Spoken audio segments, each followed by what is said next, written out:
আজি ৰাতিপুৱা খুব সোনকালে উঠিব লগা হ'ল কাৰণ আজি আমাৰ কলেজত আছে এক্সিবিশ্যন।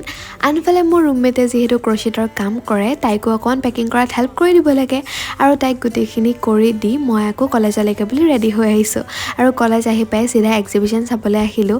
আৰু ইয়াতে আহিছে ইমান ভাল লাগিছে নহয় কাৰণ গোটেইবিলাক ছোৱালীয়ে নিজৰ নিজৰ বস্তুবিলাক লৈ আহিছে। আনফালে মোৰ লগৰজনেও যিহেতু বহুত হেণ্ডক্ৰাফ্ট বস্তু বনায় তাইও সেইবিলাক লৈ আনিছে।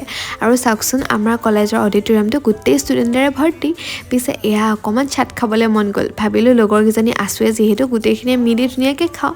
আৰু সেয়া খাই মোৰ অকণমান টেঙা খাবলৈও মন গ'ল। আনফালে বগৰী আচাৰো বনাই আছিলে, সেয়াও লৈ ল'লোঁ আৰু টেষ্ট কৰি যে চালোঁ ইমান বেছি টেঙা আছিলে নহয়। কিন্তু আমি ছোৱালী মানুহেতো টেঙা খাই ভাল পাওঁৱেই। আৰু এটা ক্লাছ কৰি গোটেইকেইজনী লগৰ ছোৱালীক বাই বাই দি মই আকৌ ৰুমলৈকে বুলি আহিলোঁ। আৰু ইমান ভাগৰে একো এটা বনাবলৈ মন নগ'ল, সেইবাবে পানী অকণমান খাই চিধাই শুই দিলোঁ। আৰু এয়া মই গধূলি 7:30 বজাত সাৰ পাইছোঁ। আজিলৈ ইমানেই আছিলে, বাই।